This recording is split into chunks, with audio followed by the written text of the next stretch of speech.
Lakeland Public Television's Common Ground is brought to you by the Minnesota Arts and Cultural Heritage Fund. Common Ground is funded by the Minnesota Arts and Cultural Heritage Fund and the citizens of Minnesota.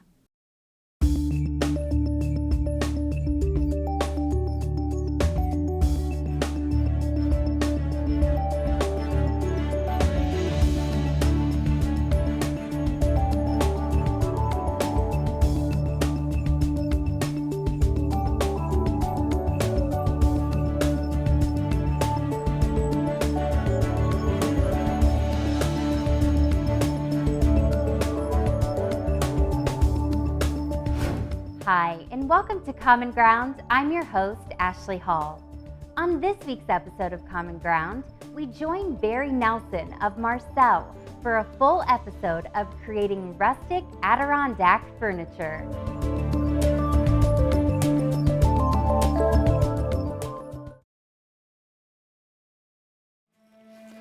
Hi, my name is Barry Nelson and I build rustic furniture. I build a style of rustic furniture that we call Adirondack style. I'm going to build a small desk, kind of a laptop, kind of a desk. I was buying birch bark out of New York because I couldn't find anybody around here that sold birch bark. Finally came in, so I have a lot of birch bark that I bought from New York, but I finally landed somebody around here that sells birch bark. And then I did start going in. I became friends with some loggers, and before they're gonna log off an area, I get permission or get a permit, and I go in there and cut birch bark before they're gonna log off the trees. You can kind of see I've applied a piece of birch bark to the front here. I leave it big, and then we're gonna need to trim up the edge here. Get that done right now, and because it's gotta come off.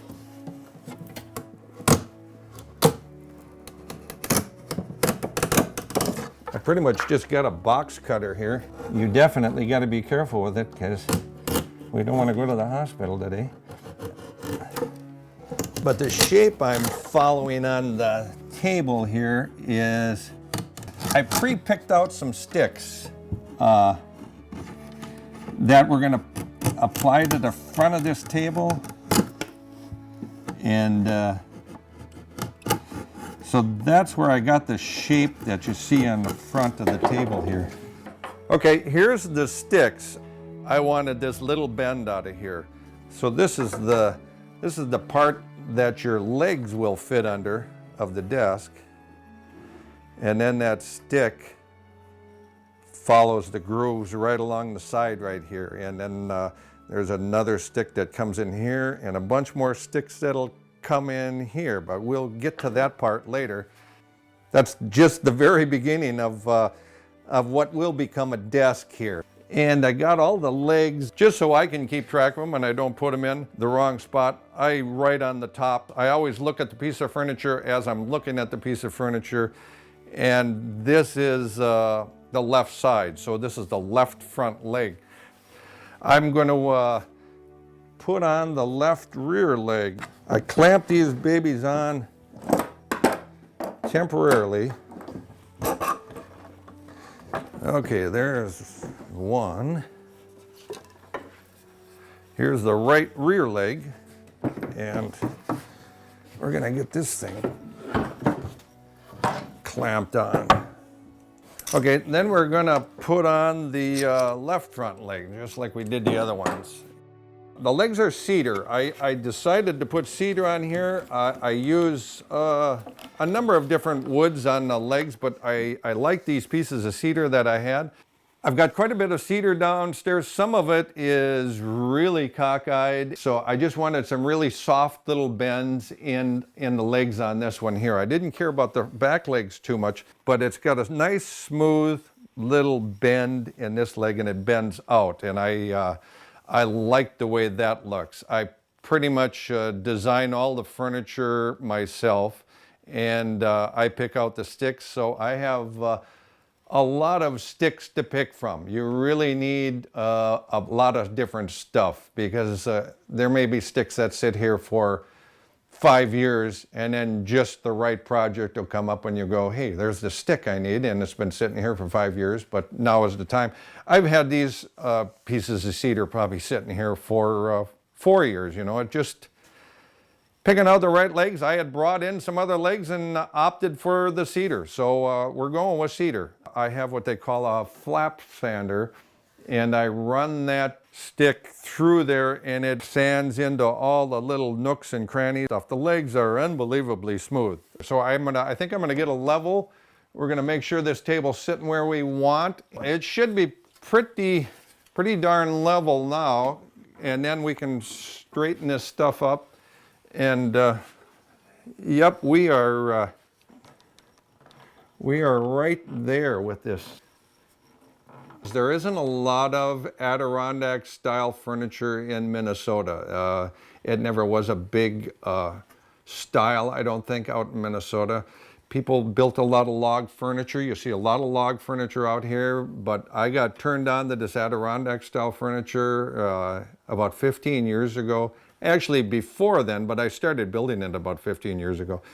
And I just like the intricacy in all the woodwork and all that kind of stuff. It takes a lot of designing and stuff to get the sticks to work right with the design of the whole table, get the whole table to flow the way you want it to. So I'm just gonna screw some screws in here. I usually screw the legs in from the outside here, and then further down the line I put corner braces in them. Just for a little extra support, but you will literally be able to stand or sit or sleep on this desk if somebody so feels their urge to go to sleep. The beeswax just helps the screws go right into where I want it to without too much effort. It pretty much lubricates those screws. So we'll get 3 screws in each one of these. Just gonna make sure I don't hit the other screw there.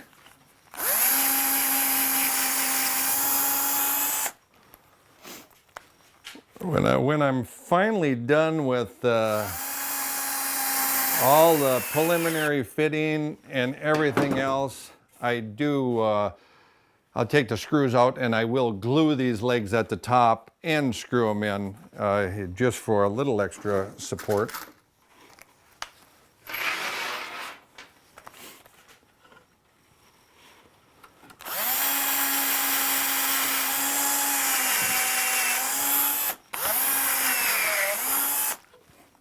One to go.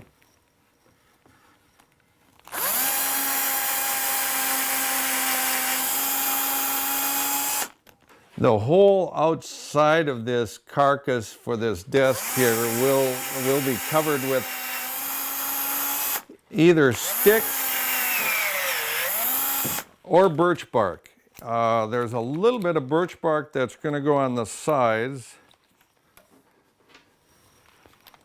And then mostly it's just a lot of stick work. It has the illusion of looking like a desk now. This will get about a 20-inch deep walnut top on it. I like walnut. I use just about anything. I've got some tables that have cherry on them. I've got some tables with birch. Walnut is a really nice color that seems to really look real rich with the sticks, because all the sticks pretty much have a dark brown kind of look to them. And now this is going to be one of the spreaders that we're going to put on the sides here. Pretty much just to support the legs when somebody drags the leg around or whatever. And I kind of pre-cut these spreaders. We're going to put one across the back here. And then we're going to put one on either side, and we're going to leave the front open here because you're going to have to get your legs in there. So maybe we'll work on the spreaders here for a little bit. I specifically picked that one. I think bent stuff is a little bit more interesting than straight stuff. So that was why we picked this stick here. I kind of like the bend on it. I was able to put the bend right in the middle. I think we're going to probably put these spreaders probably up 5 inches on the side. So I'm just going to put a little magic marker mark right there. Another one here, and okay, we're just going to mark these over here. I've got a Forstner bit on there. I just use this one a lot because it seems to be a good size. And I've done it so many times that I can kind of tell when I'm in the right spot just by where my drill is. So we're just gonna, and I usually drill them in about an inch right around in there. If you're gonna have a longer beard, you better watch the tools you're using. That's from experience too. I got one more hole to drill here, and I have a log here that has a whole bunch of different sizes put in there. I want to make this here so it'll fit inside this hole here. So I got a 12-inch belt sander. Just gonna put an end on this thing here.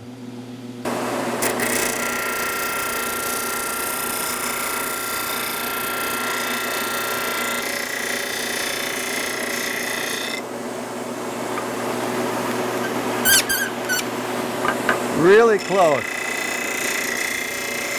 She fits pretty nicely right now. So we'll go over to the table here and we'll eyeball this on, and I'm gonna need to make another,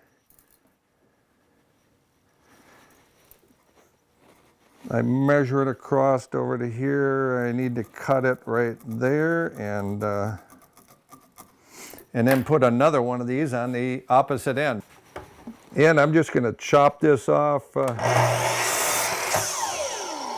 there, and turn this back on, and put another end on this one to match the other end.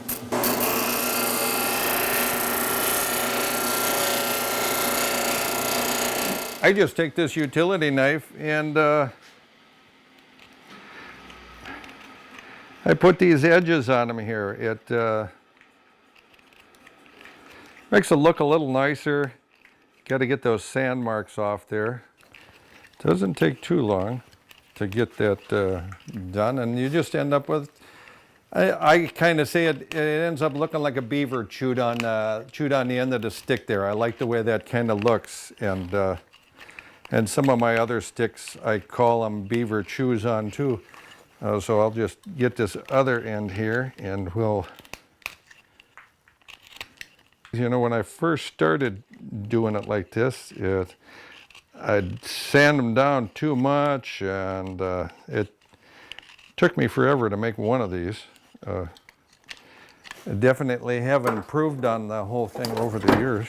We're gonna have to take a few of these screws back out, and then we'll stick this in.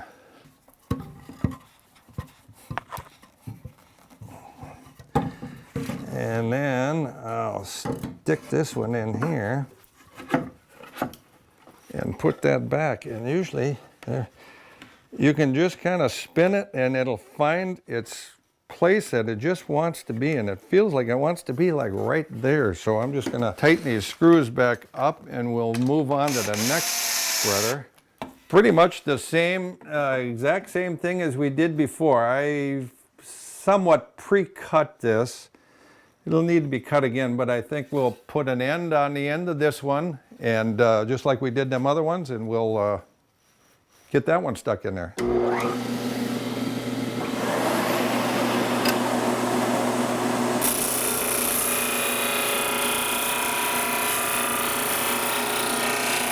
Now, we can put that one in there and get a measurement on this one. We'll do the same thing to that one.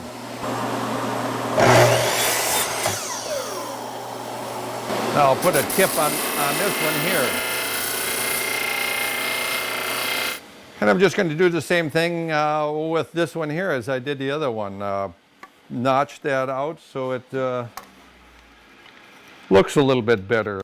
Now this wood that I'm using here for these spreaders is alder. Some people call it tag alder. I'm not real sure what the official name for it is, but it's all over in the swamps in northern Minnesota, and it may be in the swamps a lot of other places.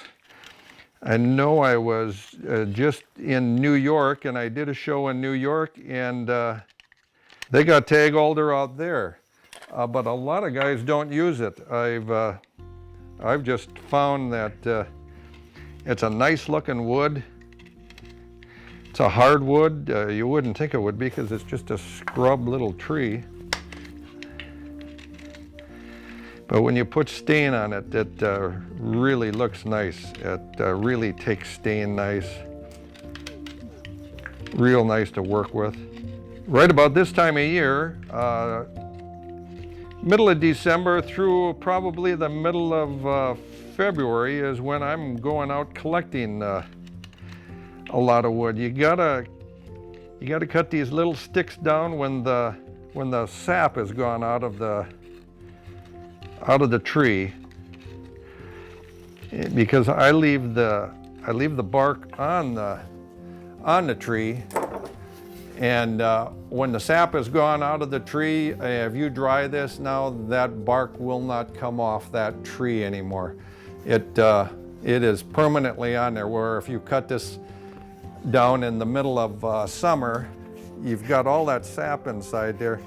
And after a couple of years, that bark's going to loosen up, and now you've got a piece of furniture where the bark is falling off the whole thing. There we go. And there again, I'm going to wiggle this thing around and see when it's going to feel like it wants to sit in a certain place. It feels really good right there, and that's kind of where I wanted that. I wanted you to be able to see it when you're looking at the desk from the front, to see the little swoop in the branch right there.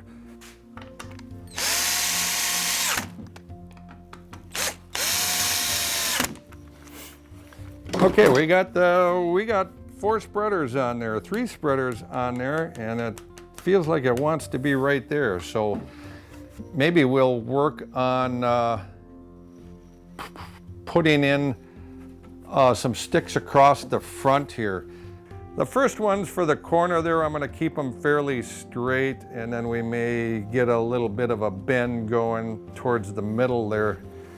So I like this one, and I got a bunch of sticks right there. So I think I'm just going to set this up here, and we'll cut some 7-inch pieces.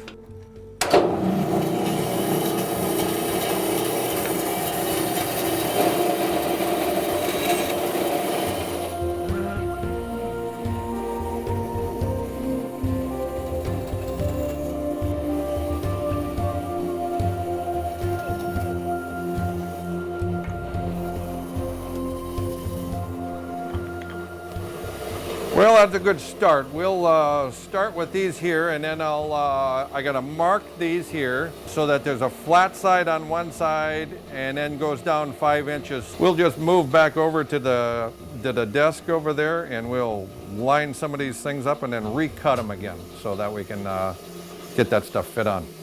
I just want to kind of get a feel for where this is gonna sit, and certain sticks have more interesting little things on them that I might want pointing out. So I kind of put a line across here, and I give myself whereabouts as to how that stick is going to fit on here. Here's where picking out the right sticks and knowing what to cut and what not to cut and kind of comes in. So we're going to put that one on that side. I think I'm going to mark all of these. It's going to be the left side. I like the way these sticks got a little bit of a bend on them. So this one's got a little bend, this one's got a little bit more bend. So I think I'm probably going to set them on here something like this. This will be about in here. Okay, we'll get these, I'm just going to keep these all separate here. These are the ones for the left side here, so.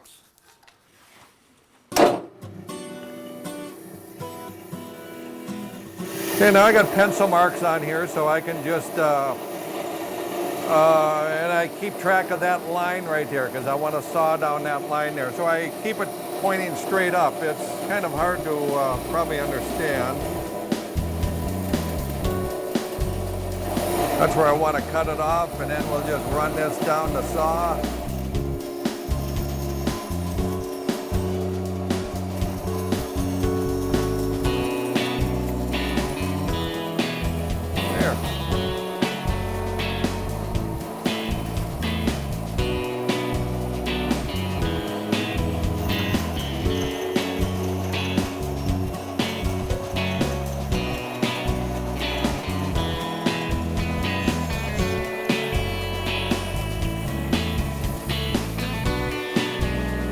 Okay, now we got these cut, and we'll go back over and we'll go to the sander and put some ends on them, smooth them out, make sure they're going to fit.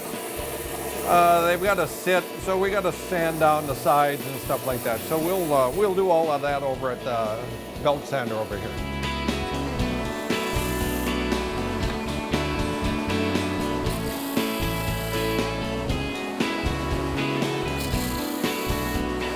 I put a little end on the side of it, so I just kind of sand in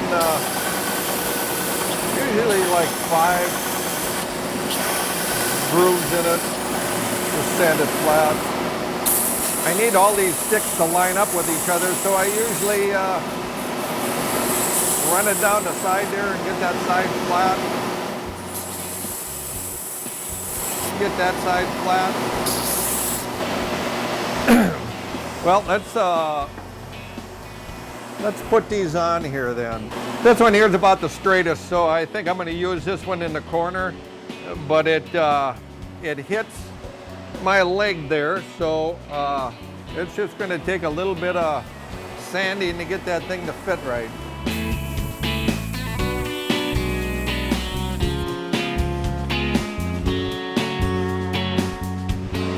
Pretty much just trial and error, seeing which one's going to fit the best. And we need to get it down a little bit more here.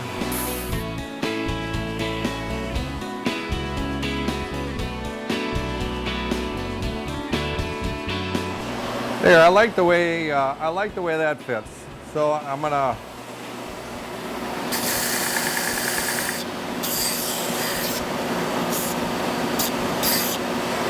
every stick gets, I try to finish off all the edges. I put a little bit of a rounded off edge on the top there, just to give it a finished look. I want somebody to look at that and think somebody spends a lot of time on every one of those sticks. So then I get it in there, okay, that's the way I like it. It fits good right there. I've got, I buy some special nails. This is all built in pretty much a traditional Adirondack style, and they used to use a nail 7,500 years ago. They were using nails similar to this. This is about all you can find now. It's got just a small little head, but they're brown. And we're gonna just drill this in here. Stick like this, I'll probably put 2 nails in.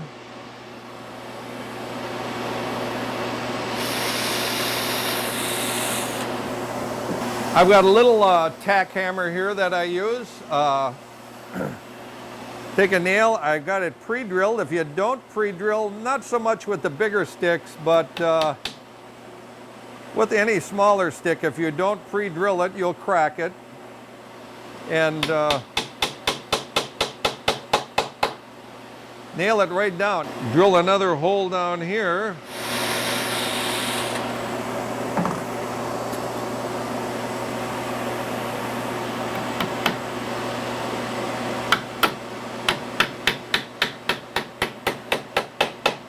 And you really got to be careful.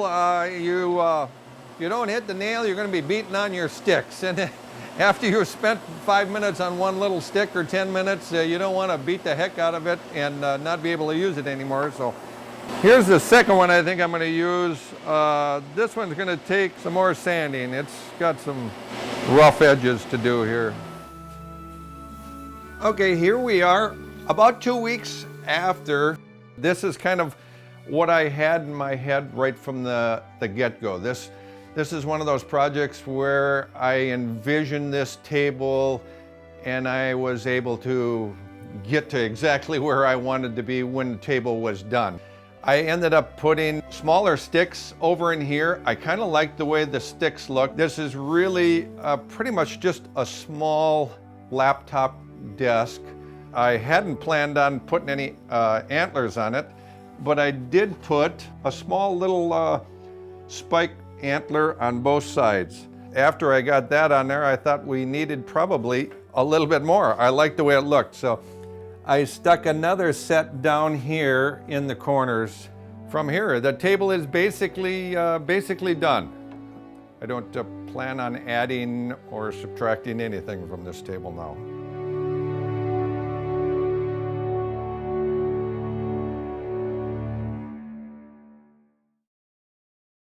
Thank you so much for joining us. We hope that you enjoyed the show, and we look forward to seeing you next week right here on Common Ground. If you have a segment idea for Common Ground pertaining to North Central Minnesota, contact us at legacy@lptv.org or call us at 218-333-3022. To view this episode or any Common Ground segment, visit us at lptv.org/Common Ground.